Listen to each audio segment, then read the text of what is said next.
This is the China Hollywood Greenlight Podcast, episode number 29. And rolling sound. Quiet. Here we go. Ready. Speeding. 120, take 7. And action.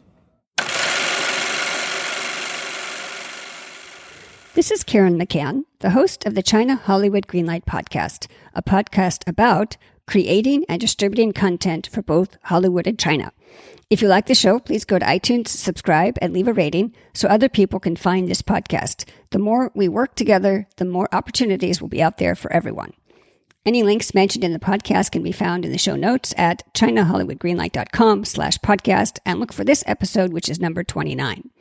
Before I introduce today's guest, I'd like to start out with a motivational quote to encourage our listeners to continue on their path to achieving their own green light. And today's quote is a Chinese proverb that says, "An invisible thread connects those who are destined to meet." Before I give you a quick update on what I'm working on, I like to say this. Today is Thanksgiving, so happy Thanksgiving to everyone. This is an annual holiday celebrated in America and Canada, celebrating the harvest and other blessings of the past year. With COVID-19, we have all had to practice safe distancing, so we have to say our thanks via Zoom or some video app. Not as good as being with family, but we can still reflect on what we're grateful for. I'm grateful the American elections are finally behind us, and a COVID vaccine is just around the corner. I'm grateful the film and television industry can get back into production next year, and I'm grateful for all my guests who are dedicated to building a bridge between Hollywood and China. And on that note, I'd like to finally announce the launch date of my new website. It's called The China List. Our launch date is Monday, November 30th, 2020 at 11 a.m. Pacific Standard Time. This is a new membership website to connect writers, producers, and talent reps in Hollywood and China. Producers and talent reps can enjoy free membership. Writers, you can take advantage of a free trial offer and get your material seen by industry professionals in Hollywood and China. On Monday, November 30th at 11 a.m. Pacific Standard Time, sign up at www.chnlist.com. Once again, www.chnlist.com. It's been a long road, but I'm very excited about the possibility of providing a service that will foster collaboration between Hollywood and China. Other good news, I finished my lookbook for a new TV series, which is an action drama, which can be shot in Taiwan. Luckily, it's possible to shoot in Taiwan these days, so the timing is perfect. And I'd like again to wish everyone a happy Thanksgiving. Please stay safe and well. Here is the main segment. Today's guest is Chen Xu. Chen Xu is a Chinese bilingual writer and development executive whose professional experience includes developing original content and IP adaptation for Sony Pictures Entertainment in LA and New Classic Media in Beijing. He's also penned several feature films, TV series, and internet films. So, Chen, thank you for coming on the show today. Hi. Thank you for having me. Well, I gave the audience a little brief overview about you, but why don't you take a minute to talk about yourself and your business? Yeah, definitely. So I was born and raised in China, and then I went to high school in New York, college in Boston at Emerson College, and then I graduated and I worked in Hollywood for a couple of years, international productions where I kind of just adapted foreign IPs, well, speaking from a Chinese perspective, and brought them to kind of Russia, Korea, Argentina, and China. And I flew back to Beijing in 2016, and then I continued working for Sony for local adaptations. And then I kind of jumped out of my comfort zone, and then I dig more into the local market in China. So now basically I develop content and then I write myself. So basically I'm a huge fan of writing the script, and so I'm a friend of writing and wording and scripts. That's about it. Oh, okay, great. Well, you've got your feet in both markets, in China and Hollywood. So I'm gonna ask this question in a two-pronged way. The first question is, why do you want, and usually I say, why do you want to enter the China market? Or for some guests, why do you want to enter the Hollywood market? So for you, I'm going to say both. Why do you want to enter or go back to the China market? And I know you're in the Hollywood market. As why do you want to enter the Hollywood market? Gotcha. First of all, because I'm not really a producer or investor, so I'm more speaking from a writer or creative executive perspective. And I guess I would say that one observations from me really is the US market has a better system. And what that means is it gives every genre and every type of story a fair chance to shine, versus in China, it's actually very, very market driven. So for example, once a show becomes a hit, the next day, literally, you see everyone is doing the same story until they completely drain it and then move on to the next hot topic. And I wouldn't say it's a very healthy cycle, but I do understand that the money, the profit, and because China has a huge audience foundation. So all those factors play a big part. And I do think the situation is getting better in China, and more production companies are becoming more genre specific instead of just chasing the wind. So I guess each market has its advantage. And if you catch that key point, and then there's a chance to shine in either one, in my opinion. Well, that's great to hear. And I'm glad, and it's good to hear that that China is becoming more market focused, I should say, instead of, the next hot thing. Because if you try to write a script that something that was hot today, by the time you write your script, you start production, a year or two or three goes by, it's not hot anymore. Exactly. So now I know no 2 days are the same, but can you kind of describe your job? What are 2 or 3 main tasks you do on a quote typical day? Definitely. So technically, now I have 2 jobs. One is my daytime job, which is a Monday through Friday in office as a development executive. And on this job, what happens daily includes, of course, reading pitches, novels, scripts, discovering upcoming writers, maintaining relationships, etc. And obviously, we've got projects in development. So that includes kind of working with the writers, giving notes, arranging interviews, and stuff like that. Actually, one of our projects just went into production last month. So I'm also on set occasionally to kind of help problem solving if needed. Wow. And in terms of my other job, funny enough, puts me on the other side of the table where I become the writer myself. So currently I'm working on a couple of film and TV series, and well, fingers crossed they can move forward. Oh, very good. Okay, so that's good to have both sides of the desk. So you can sort of understand what the writer is going through, and you also, as a writer, you know what the development exec expects from you. Definitely. Now, and my next question is, how did you find your business partners, and how do you suggest the listeners find, for example, a Chinese producer or financier? This is a very good question. And I guess my overall answer to this question is staying in the market and filtering yourself. Because Beijing, obviously, Beijing is the center of China's film and television market with over, I guess, 2,000 production companies. And even during the pandemic this year, many of them died out, but at the same time, more are being born. So it's the China market is really on fire despite. That's good to hear. What's going on in the world. So yeah, and I've had the chance to work in both Hollywood and China, which offered me kind of the opportunity to meet a lot of writers, producers, production companies, and platform people. And I have to say, only a very, very small amount of people kind of hit my heart personally and make me go like, oh my God, I want to work with them like right away. And I'm not saying the majority is bad or anything. My point is creating a project is a very subjective process.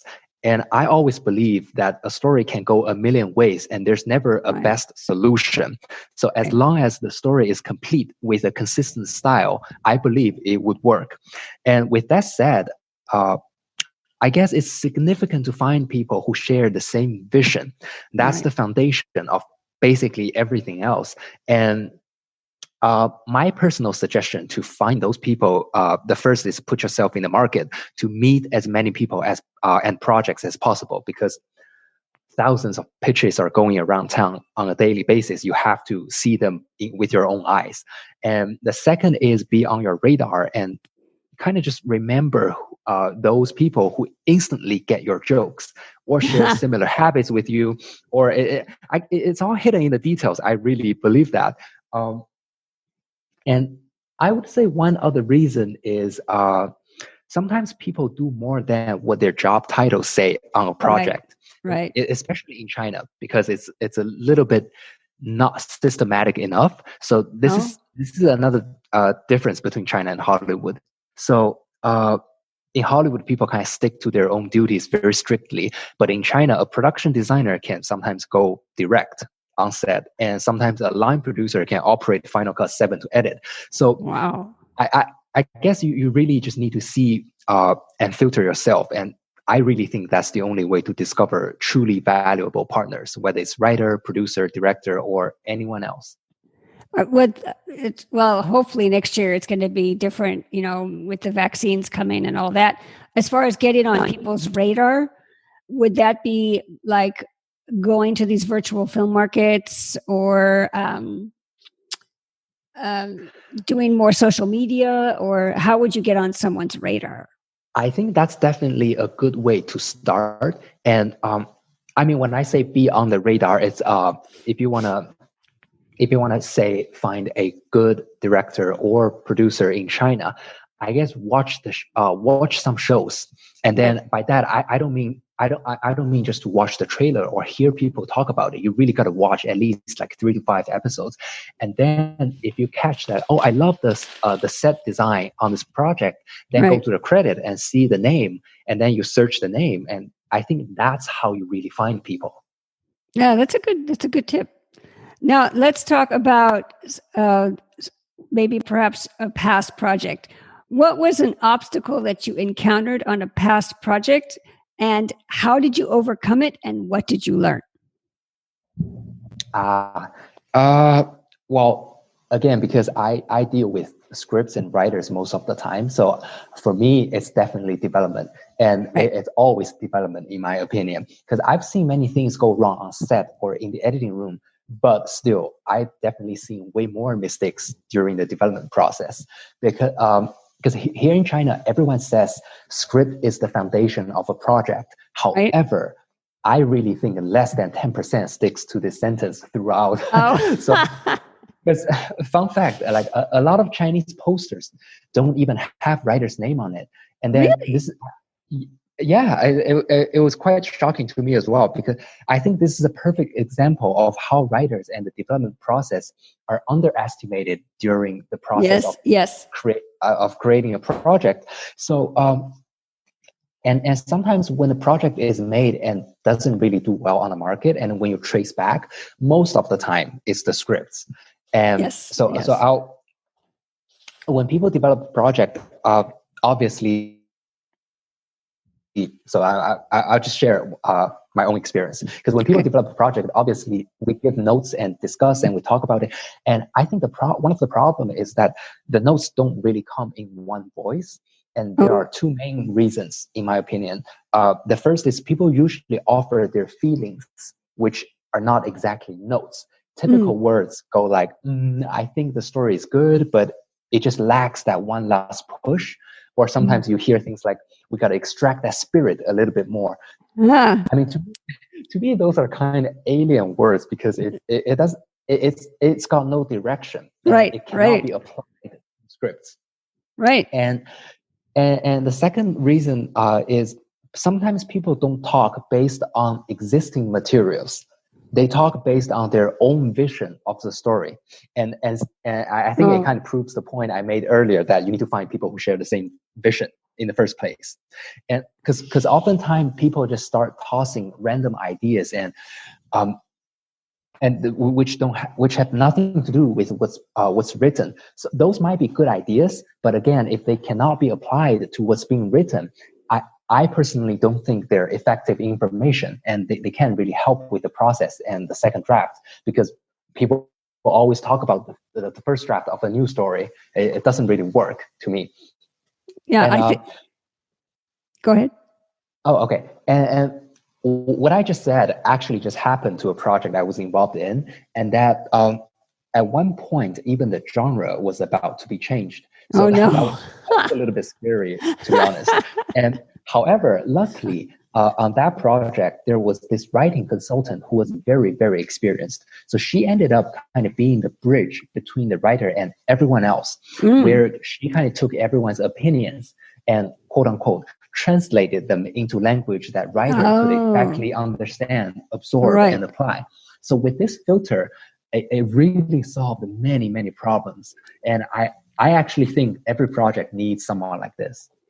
Would that job, now you said the title of that job was writing consultant, writer's consultant.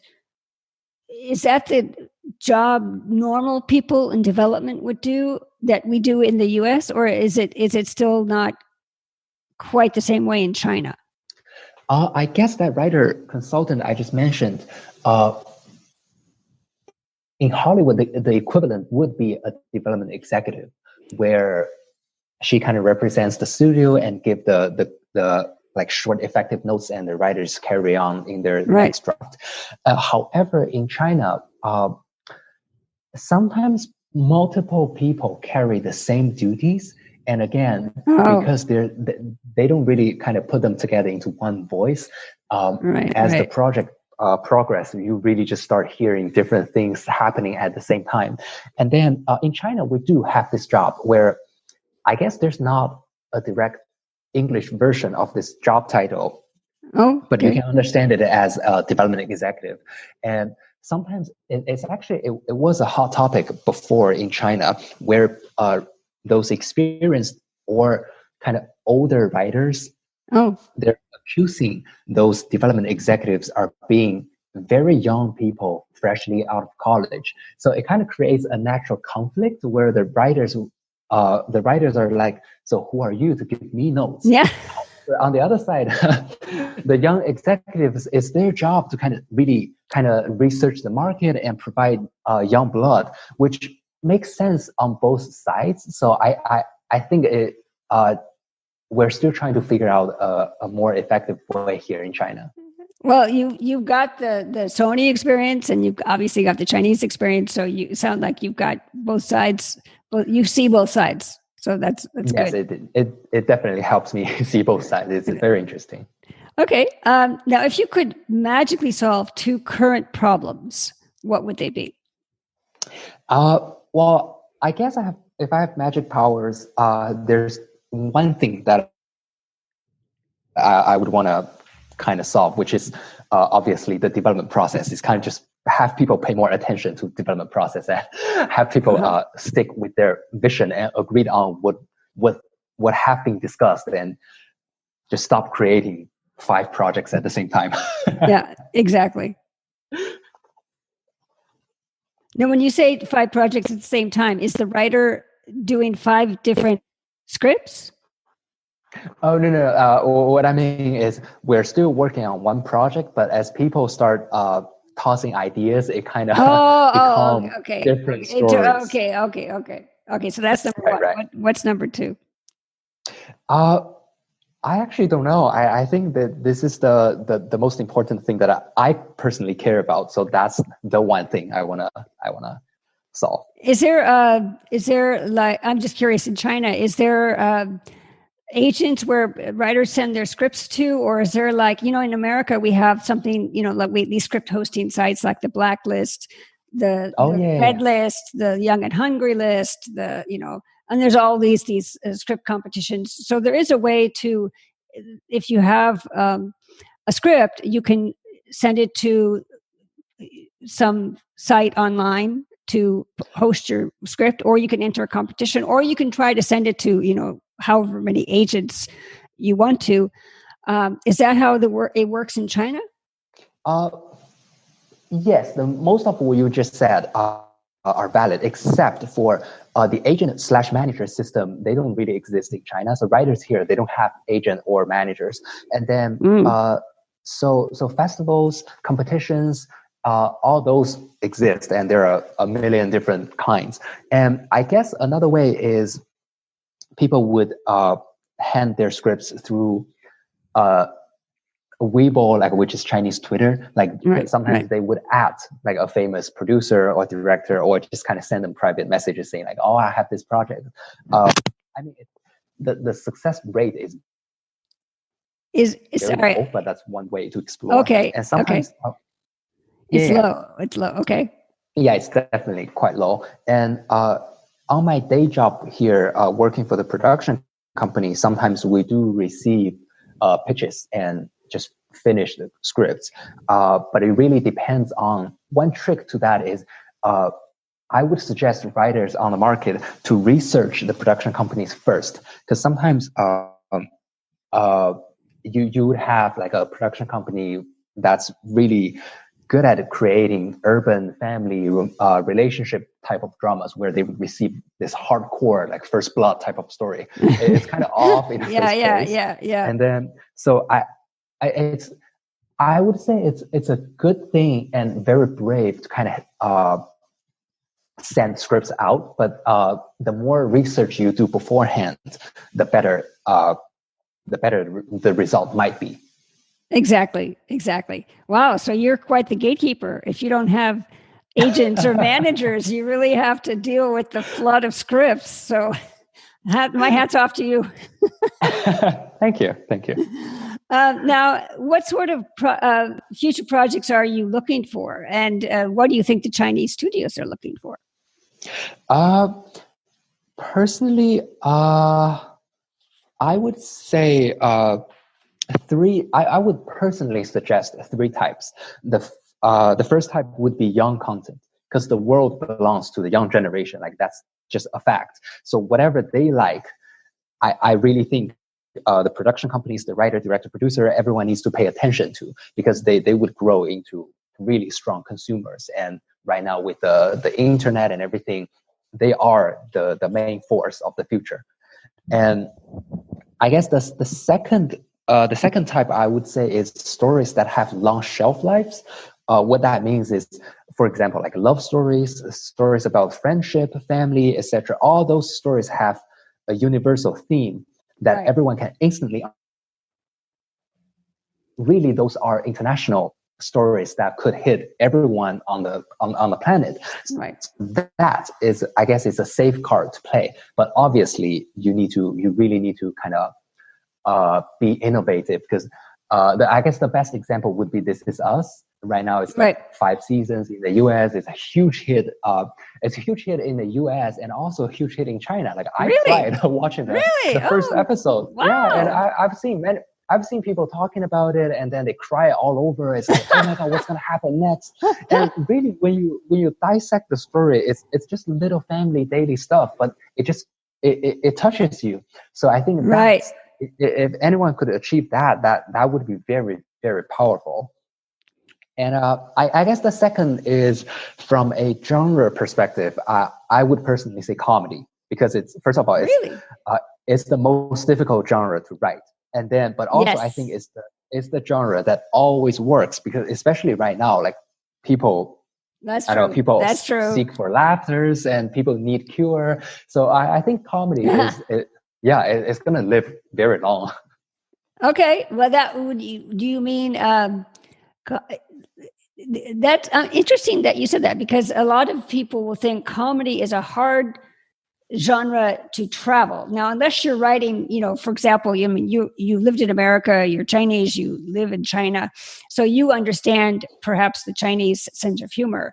Whereas an American writer, even if they wrote a great comedy, to have it translated and make it sell in China, that might be a challenge, just because, unless it's like physical comedy. Yes. Oh, you actually touched on a very, very good point. And then just to share a little bit about my experience while I was at Sony.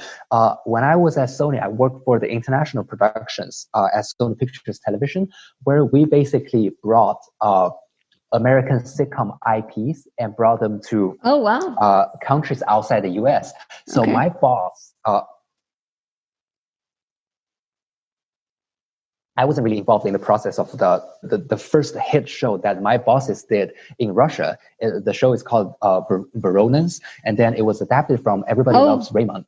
And then really the show, yeah, the show right now in Russia, I think it just hit season 9, and Oh, it still remains the strongest wow. show in this time slot. And then I think it holds a world record where Wow. this show was the longest adaptation of any TV Amazing. series or something like that, because they really adapted all 240 episodes of the original IP, and now they're on episode 500. So basically, they Wow. started Wow. writing their own new episodes, and then it was a huge success.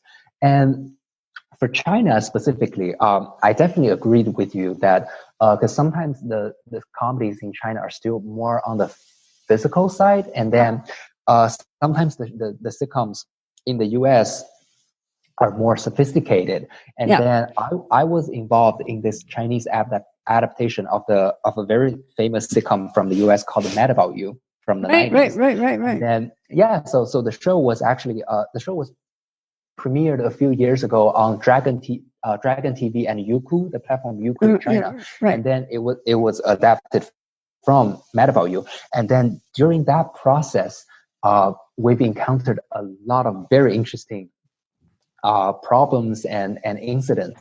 And on that project, but I really think the Chinese writer did a very good job localizing the content, because Okay. first of all, the production company in China picked 60 episodes out of the original Okay. show, and then so that's already the first round of filter where we kind of pick the episodes that Right. fit the China market in the first place, and then it comes down to kind of really rearrange the stories and then kind of rearrange the jokes, and we find the similarities between Okay. the two countries, and then it was a long Right. process, but I think it was a nice try and a kind of success.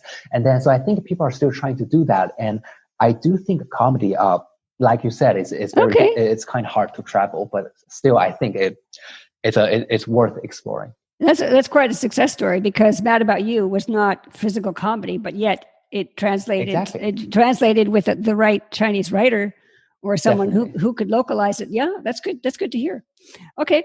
Now, what are you trying to accomplish this year? Now, yes, the COVID, everything is gone in the trash can, but for this year and maybe next year, what do you hope to accomplish? Well, definitely from a company perspective, I was hoping the show that is currently in production could wrap up smoothly, peace and nice, and then hopefully it becomes a hit next year when it goes on the platform. And for me myself, I'm just hoping the two projects I'm planning right now could move forward, whether it finds a buyer or the script could come out nicely. And yeah, I'm just hoping for me and everyone else, whatever is being written could move forward, because it's I understand how difficult the process is. Are you trying to sell it in China or America or both? Those scripts. Well, one project is for the local market in China, so definitely for the Chinese audience, and the other one is in English for the US audience. So Okay. both ways. Oh, very good. Very good. Now, here's a trick question. What question did I not ask you that I should have? Oh my God. I really think you hit some of the key moments. Yeah, I don't think I have anything else for now. You have really good questions. Oh, thank you. Thank you. Is just curious, is there like a copyright agency in China where you can copyright your, I mean, do you have a writer's guild, or do you? We do, but it's very different from WGA in the US. So really, it doesn't really help you protect your stuff. If you want to go copyright anything you write, it's the government. The government has this official website where you kind of upload the scripts and you pay some fees, and then you have that serial number. That's the thing that protects you. Oh, okay. Okay. Well, that's good. That's good. Now, what advice can you give those aspiring to tap into the Chinese market? I guess because I guess especially for non-Chinese people, I really suggest learn the market first. And by that, I mean, like, go watch Chinese shows, or if you can, stay in China and really meet people and talk about it. And I mean, I don't mean to be disrespected, but I've met non-Chinese people thinking it's very easy to make quick money in China. And I do want to say that the China market might be a little bit chaotic, but it changes and grows really, really fast. By the time you see something and be like, it's cool, I want to do it. Like, I mean, most of the time it would have gone from being popular to dead already by the time you started doing things. So really, China, I think China is a magical country, and the market really, it's just so fascinating. So I would say, even for me as a Chinese or anyone else, stay in the market and explore yourself. That would be my personal advice. Or find a Chinese partner that you can work with. Exactly. Oh, exactly. Good. Okay. Now, in conclusion, would you like to share any social media details so our audience can keep track of your work?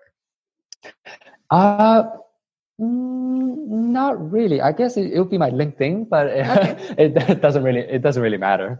Okay, LinkedIn. Okay, well, if you, that's great. That's great. Okay, well, thank you, Chen, for coming on the show today. This has been very informative, and it's good to hear a Chinese writer's perspective. So thank you so much for coming on the show today. Oh, thank you so much for the good questions. I'm glad I was able to share my thoughts, and if it could help anybody, I'll be happy, very happy. Well, thank you. Thank you. And we'll see you at the premiere. All right. Thank you so much. Thank you. I've got 3 key points. Number 1, how to find a Chinese partner. Chen said Beijing is the center of film production. There are over 2,000 production companies in China. So how do you find the right partner? Chen says, find people who share your vision. How do you find them? A, put yourself in the market. Meet as many people as possible. B, look for people who share your vision/taste. C, do more than your job title says. And D, watch lots of Chinese content. Look at the credits and target those directors/producers. Number 2, the difference between the US and China script development process. A, Chen says, although many in China say the script is the foundation of the film/TV episode, only about 10% follow this. B, writers' names are usually not even on a film poster. And C, Chinese producers may offer vague notes such as, quote, the script lacks the one last push, or, quote, we have to extract the spirit a little bit more, unquote. Notes come from many voices and are not coordinated. Now, in my opinion, this is an opportunity for smart writing consultants, and they should capitalize on that gap in the market. Number 3, China's writing consultants and the Writers Guild. A, writing consultants in China act like U.S. development execs by, quote, translating the studio notes to the writer. B, the China Writers Guild doesn't offer copyright protection. You need to register with the Chinese government office instead. You can also see my podcast number 24, Writers, How to Protect Your IP in China, for more information. Now, 3 takeaways. Number 1, agents and managers are lacking in China. Chinese writers don't have the same talent agent manager system that the U.S. does. Some Chinese writers will use Weibo, kind of like Chinese Twitter, to contact a famous director, but success is rare. Now, to get on people's radar, go back to my key points and look at number 1 again. Number 2, what you should be writing for China. According to Chen, he has 3 ideas. A, youth-focused content. B, stories with universal themes, like love, family, friendship, etc. And C, genres that are popular, comedy. Especially now, due to the pandemic, people really need a laugh. Number 3, American sitcoms can travel abroad. Really? Despite what you have heard that comedy doesn't travel, Chen brought up an amazing example of an American sitcom that broke records as the longest-running adapted sitcom ever. When Chen was at Sony, his bosses brought U.S. IP to other countries. The most successful was the show Everybody Loves Raymond. It was so successful, they made a documentary called Exporting Raymond about it. Exporting Raymond is a 2010 Russian-American comedy documentary film directed, written, and produced and acted by showrunner Philip Rosenthal. The Russian title is The Voronins. You can check out the Wikipedia page about the documentary with the link in my show notes. The producer sold the adaptation rights to Russian television, 240 American episodes. The Russian series has now had 9 seasons and over 500 episodes. So yes, comedy can travel. That's the show. Thanks for listening. And I'll see you over at my new China Hollywood membership website. Producers and talent reps can find the next hot writer or screenplay. Writers, get your material in front of decision makers in Hollywood and China. And right now, you can enjoy a free trial. On Monday, November 30th at 11 a.m. Pacific Standard Time, I'll see you on the China List website at www.chnlist.com. Once again, www.chnlist.com. Bye. 一会儿见.